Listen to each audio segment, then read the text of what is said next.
mati sudah bilang Allah, jangan tanya catatan hutang di mana ya, tabungannya di mana ya.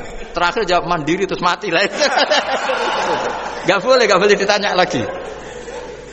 Sekali ditanya nanti akhir kalimatnya mandiri. Itu gak boleh. Jadi sekali sudah bilang Allah jangan ditanya lagi. Pak tabungannya di bank mana, gak boleh. Bahayanya sekali jawab mandiri terus mati berarti akhir kalimatnya itu ya mandiri. Makanya harus akhir. Jangan nanti statusnya itu mangkana akhiru kalami, memang akhir dari yang dikatakan itu kata Allah. Nah sebetulnya teks hadis itu la ilaha illallah. Ini pinternya Kiai Jawa. Lagi-lagi kembali ke kultur.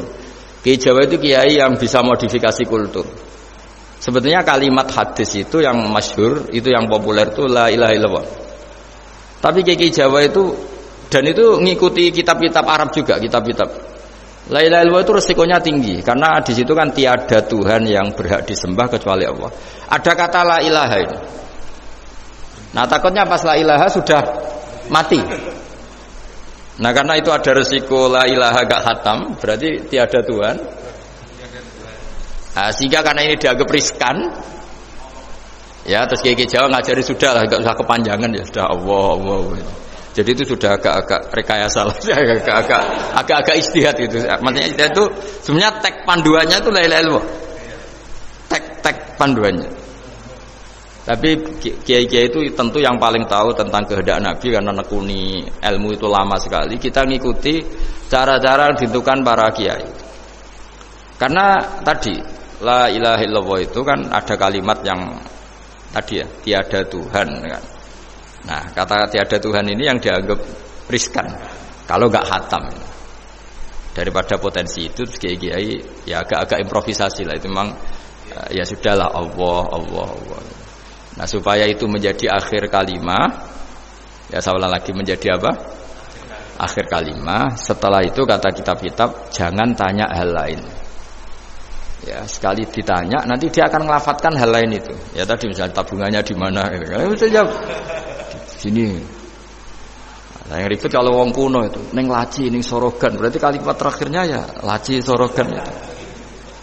Nah, sehingga terus itu pinternya guru-guru kita. Jadi saya ulang lagi ini yang terakhir saya pesen, latihlah iman seperti imannya para ulama, para aulia, syukur-syukur yang dekati imannya para nabi. Itu cara berpikir tuh al-khalqul awal. Afa'ayina bil khalqil awal. Qul yuhyihal ladzi ansaha. Nah, yang terakhir saya pernah ditanya, ya agak gojekan, agak guyon, tapi saya ditanya. Saya itu enggak bisa melihat, Gus. Aneh orang Afrika itu. Kan misalnya ada Miss Afrika itu. Di sana itu orang paling cantik. Malah kadang itu ada kriminal gitu karena orang Afrika merkosa Miss Afrika. Itu kata orang Indonesia, Gus, dikekno aku ora doyan gitu. Itu kan. Itu lah ini kan secara syariat mungkin lelaki itu punya rasa dengan perempuan itu ya kalau berpakaian serono atau gimana secara teori. Tapi sebetulnya oke itu benar. Tapi sebetulnya ada ansaaha awala bar. Orang Indonesia itu didesain gak suka orang Afrika.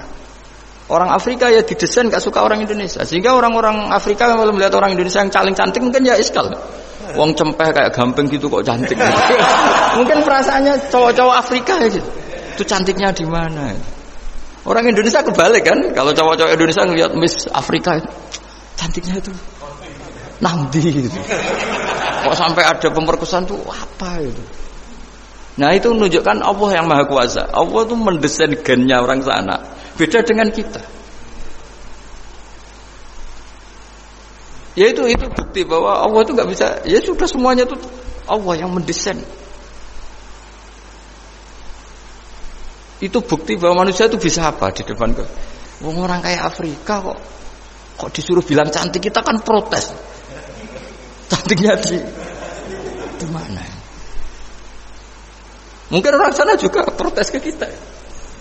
Orang Jawa cempeh itu kok cantiknya dia. Itu orang-orang Indonesia kalau melihat bule cantik itu kan ketemukan janggal.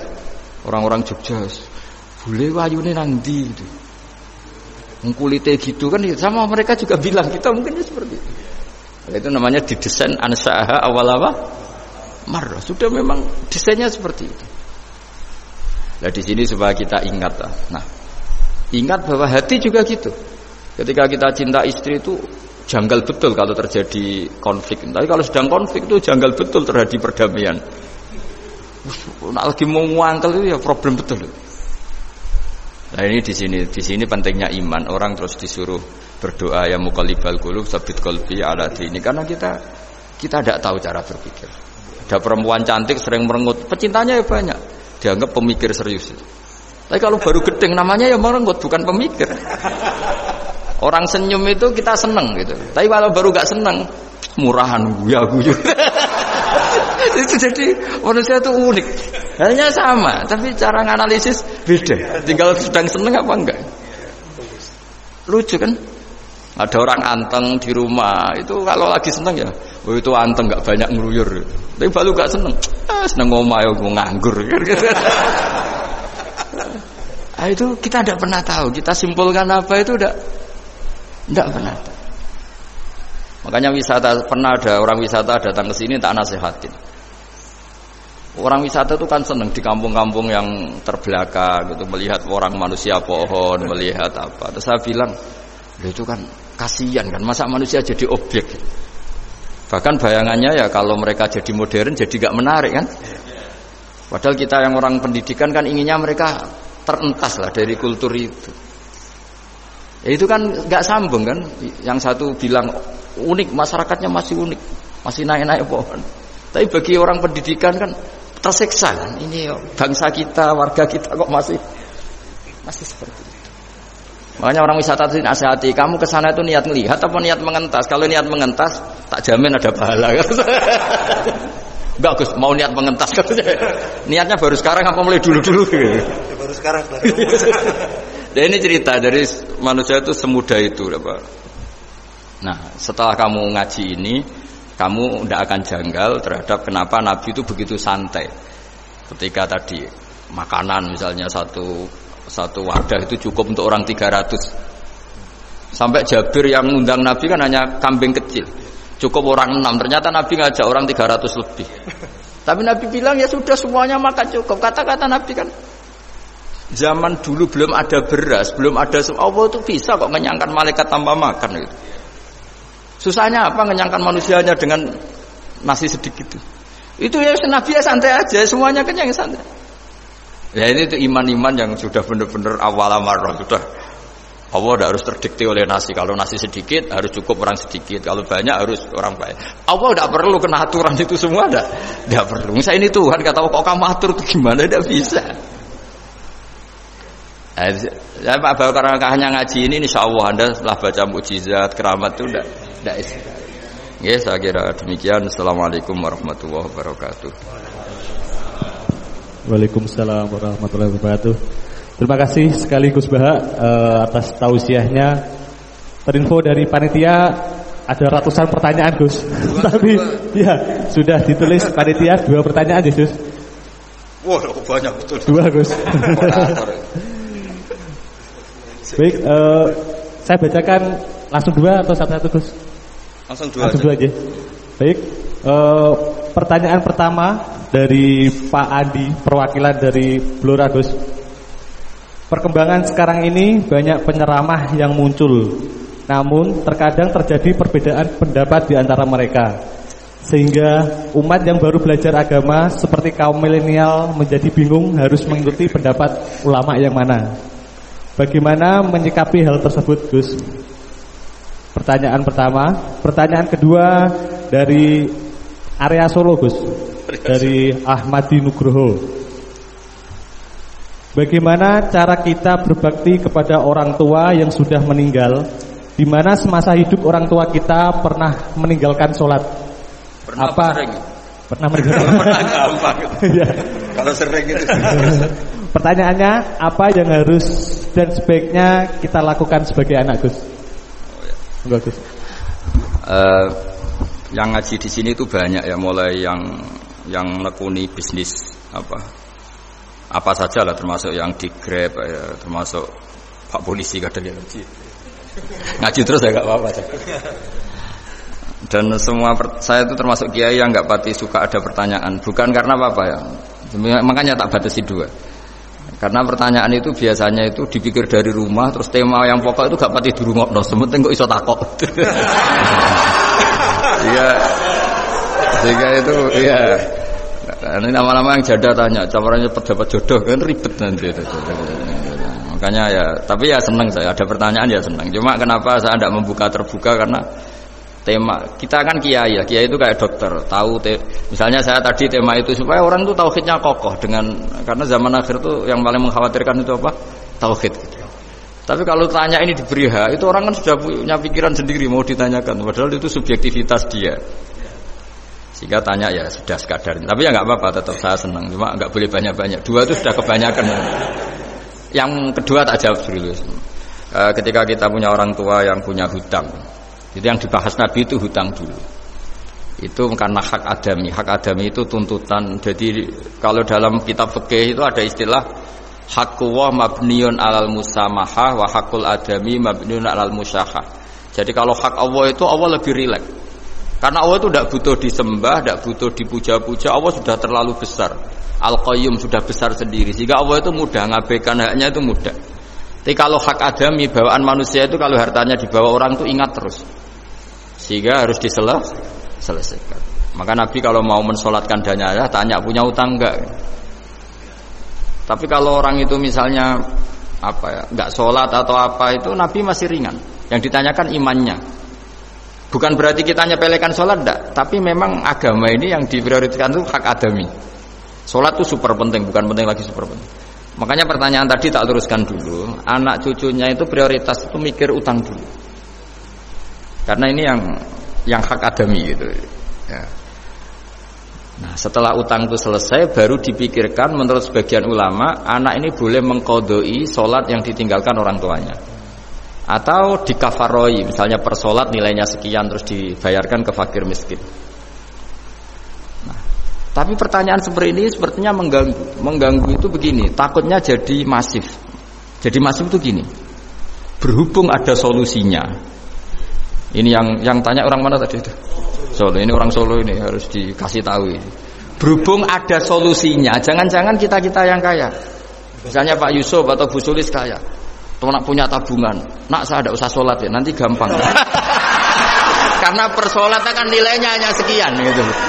Umur saya kan paling tinggal berapa, itu cukup lah apa? Iya cukup untuk mengganti, itu kan ribet. Makanya solusi itu ya kadang tidak baik, karena nanti dipakai seenaknya dewe. Makanya dulu itu terkenal ada guyonan seorang kiai ditanya, ini guyonan nyata. Pak Kiai, katanya Kiai itu orang suci, tapi kadang-kadang kok maksiat juga. Si Kiai ini jawabnya ngawur sekali. Justru yang boleh maksiat tuh Kiai, kamu nggak boleh. Terus, kenapa Pak Kiai? Dia tahu caranya tobat, kamu nggak tahu. Kacau kan? Jadi yang melanggar hukum itu kan yang pakar hukum. Tahu itu. Tahu ilmunya. Cara melanggar tapi nggak bisa dipidanakan itu. Punya penghapusnya Gus ya? Punya penghapusnya, itu kan ribet. Artinya gini ya, yang orang Solo tadi, kalau kadung terjadi orang tua kita tidak sholat, saya ulang, kalau kadung terjadi orang tua kita tidak sholat atau pernah meninggalkan sholat, kita sebagai kiai itu punya cara supaya yang untung itu fakir miskin. Misalnya kita fatwa dikasih fidyah atau fidah atau apa. Tapi ini bukan cara yang jadi solusi, karena takutnya nanti jadi gerakan masif tadi. Gerakan tidak usah sholat diganti, ya itu kan ceribet jadi. Tapi kalau sampai ingin berbuat baik sama orang tua yang nggak pernah sholat, saran saya satu, hak adaminya selesaikan dulu, karena memang dalam syariat Islam nomor 1 itu hak masyhur itu kan, ketika ada jenazah Nabi itu nggak tanya orang itu sholat nggak, dan tanya kan punya utang nggak gitu. Sehingga kalau di kampung-kampung di mana-mana kalau ngelepas jenazah kan, kalau ada hak adami diambil alih keluarga supaya mayit ini ketemu Allah tanpa ada hak adami kan gitu, semuanya kan ya kan yang diselesaikan kan adami dulu, utang piutang itu tadi. Ya gitu ya, jadi tidak semua solusi itu baik karena takutnya tadi apa? Jadi gerakan tadi. Makanya kita jadi kiai sering bingung gitu karena mau gak fatwa itu ada yang tanya, mau fatwa takutnya tadi. Misalnya kita kan paling umurnya tinggal berapa, dihitung saja per sholat, terus bilang ke anaknya, nak saya tidak usah sholat, nanti ini aja bayarkan Kan jadi ribet. Nah, yang pertanyaan pertama tadi tentang apa? Yang banyaknya ini penceramah. Menceramah. Itu agak provokatif. Beda itu ada dua, beda karena bodoh. Nah, itu memang harus kita tinggalkan. Yang beda karena bodoh. Ada beda karena rumus ilmu. Itu harus kita hormati. Saya punya sekian bukti beda ya kalau karena bodoh tentu kita tinggalkan. Tapi kalau karena rumus ilmu yang beda, misalnya gini. Saya kiai yang lama di kota. Saya akan lama kerja di Jogja. Mungkin perasaannya orang kota itu kalau ketemu tetangga, misalnya saya kiai. Udahlah kalau ketemu tetangga itu gak usah tanya. Ya kalau ketemu biasa aja, gak usah tanya, gak usah ramah, biasa aja.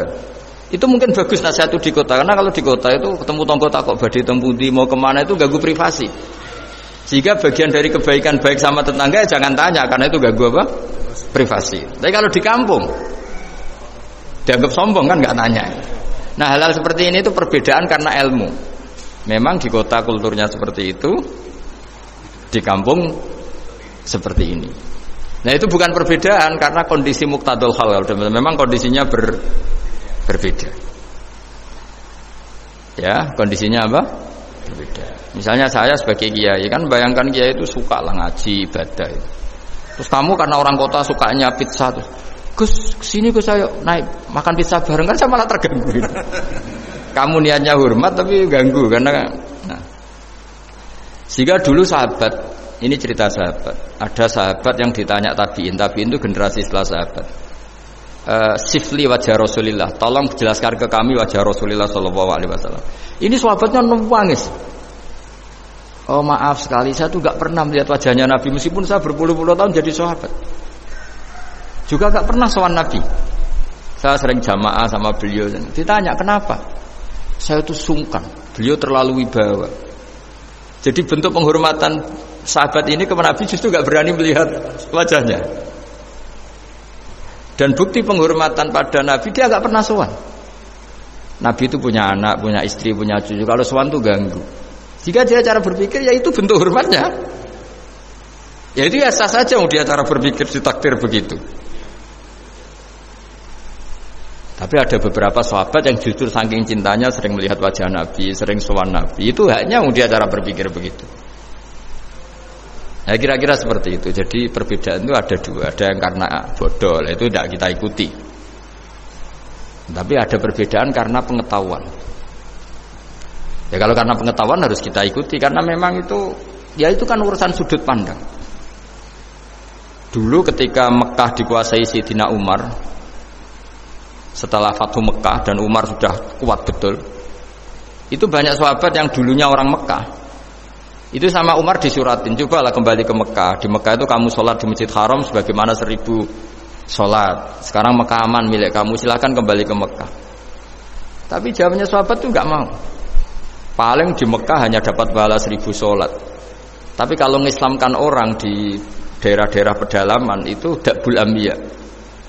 Ciri khas Nabi itu yang membenarkan orang itu, bukan di satu tempat.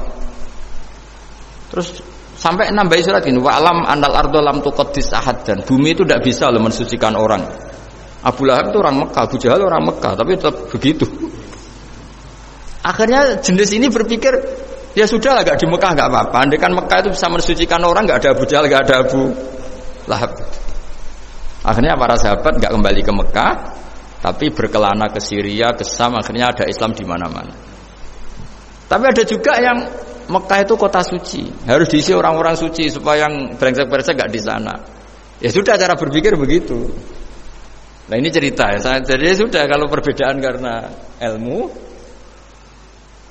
ya sudah memang karena ilmu. Nah itu nggak apa-apa. Nah kalau sampean tanya, lalu bedanya apa, Gus? Yang beda karena ilmu karena ya lihat saja, kalau dia orang pinter bacanya banyak berarti bedanya karena ilmu. Tapi kalau nggak pinter kok berbeda ya berarti karena nggak tahu. Ya kira-kira.